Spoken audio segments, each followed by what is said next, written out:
It is officially time for our midweek meta update. What's going on with the meta? What's going on with set 5? What's going on for Toronto? Wait, Toronto isn't set 5. It's like set 4.5. If you want to know my pick for the 5 best decks for Toronto, because it's not just as cut and dry as, well, you take Bucky out, the next 5 are the best 5. That's not how that works. That video is up on the channel. Anyway, today we're talking about the 54 recorded tops for Shimmering Skies format. What counts as a top? I go through ink decks. If I can verify through Facebook with standing images, stuff like that, or events that I personally attend and can once again verify, I count the tops for it. If there's 11 to 20 players, the top 2, 21 to 40, top 4.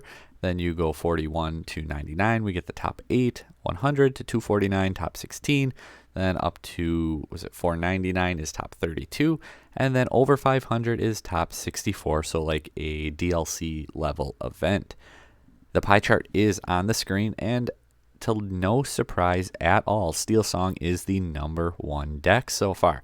Again, 54 tops. This is a very small sample size. Don't put the entire weight of the world behind it. It's going to change. It's going to update. You can kind of see behind the pie chart. I have the updated spreadsheet. Link is down below. The current tab we're going to run until the end of the month. Then I'll create a new tab to show how the meta is trending, and we'll start to re-record starting in September for probably 2 or 3 weeks. Once again, just to show how the format develops. We'll keep all the past format tabs open, or past tabs from this format open, so you can see how it was the first few weeks, second few weeks into the end of the format, and just how the format progresses, because any seasoned TCG player can tell you the best decks right off the bat aren't necessarily the best decks at the end of the format. Meta trends happen. Certain decks go up and down and up and down. All that information will be in the spreadsheet. But yes, Popsicle Control comes in as our #2 deck with 8 tops. The deck that just will not go away, Ruby Amethyst, with 6. Then we have Blue Steel, Lemon Lime Songs, and Blurple, the deck that absolutely is going to live up to this hype. This deck is so much fun with 4. Tempo, Hyper Aggro, and Muse's Songs, the deck nobody saw coming, with 3. Ruby Mufasa at 2, and then Amethyst Steel at 1, 1, 1. We have Aggro. We have Pete's Bounce House. I actually saw a different way. Someone put Repeat. I kind of like Repeat more than Pete's Bounce House, so I'm going to go with that from now on. We have Repeat. We have Jafar's Whole New World. Each of them, I did split them up because they are 3 very different decks. And that is where the format is at. We have 13 decks already. 54 tops recorded. 13 different decks. I love open formats like this. I love formats where so many decks can succeed and where early people are experimenting. People are still getting their cards. People are still testing. There is less resources to play online effectively. So it's going to take a little bit longer for the true meta to shape up. And I expect like in that September range to really get a strong representation on the meta. End of August, like into late next week, the following week, I really think the format will start to shape out. However, right now it is very open. Go test, go explore, go try something, because now's the time to do it. There is no better time. I'm just going to go over that spreadsheet real quickly so people can follow it. Very simple. There's an image here showing what we count as tops. You got the initial chart here, deck names based on the event size, 64s, 32s, 16s, all the way up to first place finishes, how many each deck has, boom, boom, boom. Total tops, we got a running total up here in that, and then each deck's totals tops. Representation. What do the percentages mean? If we come over here, we got a running tier list based off of percentages. This is not anything more than how well they are performing. It is not opinions. It is just based on the tops. Well, you're on YouTube, so you don't need the YouTube link, but we do have our Patreon link at the end of the month. We're going to spin the wheel 2 times this time around. First winner can pick Enchanted Kita or Enchanted Arthur from set 2. And then the second winner gets the other one. Anyways, again, there is a link for ink decks here. That's where I pull probably 95% of my information from, but not quite all of it. Like I said, if I can verify, if you have a standing sheet and a breakdown, I do accept that through Facebook. Anyway, a few decks we're going to go on over. Mufasa. Mufasa got a strong 1-drop in Daisy Duck.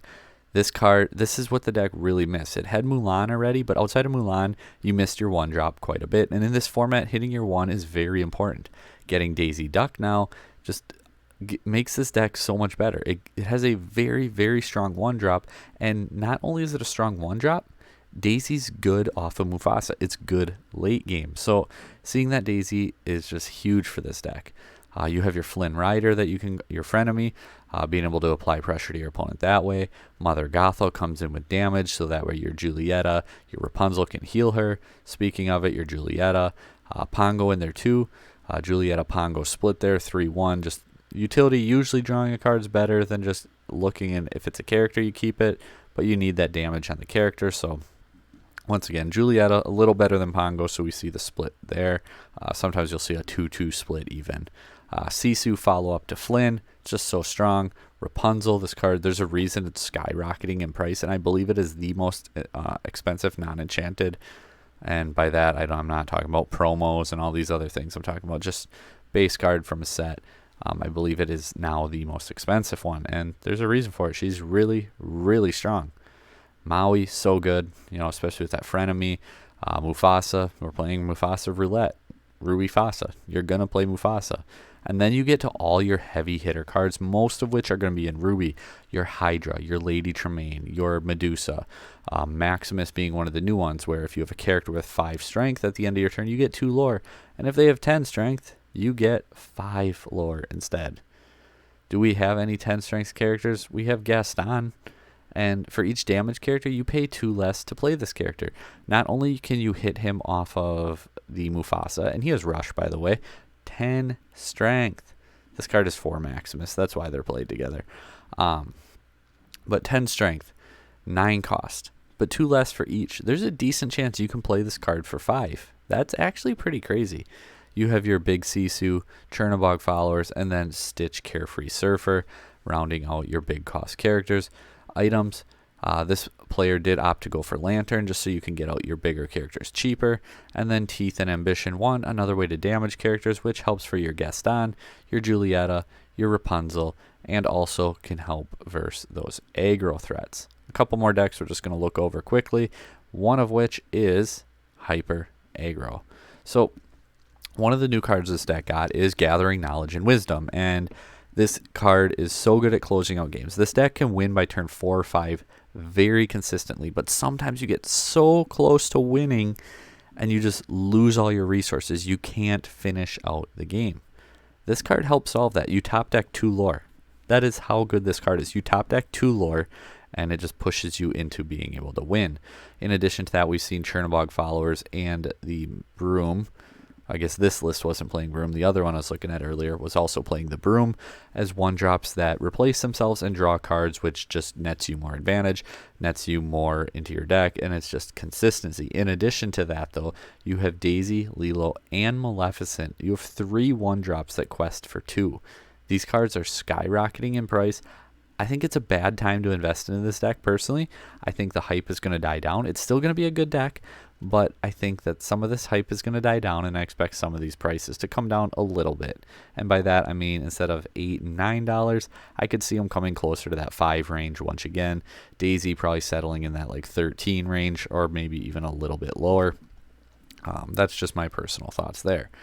Mim Snake. Some lists actually opt for not playing the bouncers, but the bouncers kind of act as bodyguards too, to bounce like the Lilo back to your hand, and then if you have another ink, you can go and slap it right back down, and now it's ready. Your opponent can't challenge it.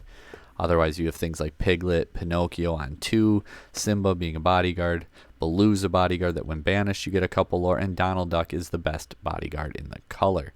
Another card that you may see in here is Dolores Madrigal. She's a 4-cost card. She's essentially your rabbit, but you're not trying to bounce rabbit for the recursive draw because you're trying to win by turn 4 or 5. So playing a turn 4 card that you want to start bouncing just doesn't make sense. Instead, you play Dolores because she's inkable, she quests for 2, and she still draws you a card on play, assuming your opponent has an exerted character.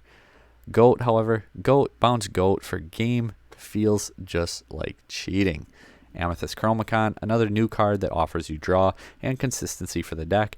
And personally, Library, this card is so good for this deck. Daisy Duck's better, but Library helps out so much. You can play it on 3, or on 4, and you can move a card there immediately, and then say if you're on the play and you're on 5, you move more characters here, all of a sudden your opponent drops a Grab Your Swords because they have to, otherwise they'd lose, but now you just lose 3 characters, but you get to draw 3 new cards, so you don't just lose that advantage, and there's resources. The last deck we're going to talk about is a tempo deck, Amethyst Emerald, and it's just what it says.